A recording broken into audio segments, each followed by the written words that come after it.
Նինոց Մինդայի մի շարք բնակիչներ վերջին օրերին անհանգստություն են հայտնում երթևեկության դուգանքների և հատկապես արագության գերազանցման պատճառով ստացված ծանուցումներից շուրջ։ Բնակիչների խոսքով որոշ ճանապարհահատվածներում արագության սահմանաչափերը բավարար չափով տեսանելի չեն, ինչի հետևանքով վարորդները հաճախ անզգուշաբար գերազանցում են թույլատրելի արագությունը և ստանում դուգանքներ։ Բնակիչները նշում են, որ որոշ հատվածներում անհրաժեշտ է արագության ցուցանակների լրացուցիչ տեղադրում, ինչպես նաև տեսանելիության բարձրացում, հատկապես երեկոյան ժամերին։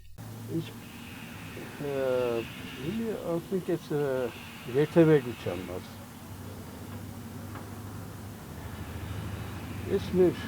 պատվունները կասպասին դες временно երբ չեցակատ որ քարտունը իմի 50 են տարուց, հա։ Որ այդ լարին դուգան։ Բայց արագությունը գերազանցող, իսկ որ 120, 160 տեսան։ Դա ինչի՞ չի կանես, մի հատ շատ։ Ինձ կամերան դարած է մենակ նկարեգա տեխնիկա, բանը, տեխասմոտրը չի անցած մայ։ Այդ մեկ էլ շտրաֆը դուք արագություն, եւ 150 եւ այլն եւ ցելի արագությունը թողնել։ Ինչ տեղի կունենա երեկոյան ժամերն այս կուլտուրայի տան դիմաց։ Ոնց որ գոնքի են էլի, եւ ինչ են, այսպես գալի մաշինաները ֆերրանգորա։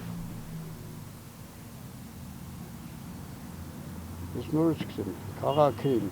մենք պետք է աշենք։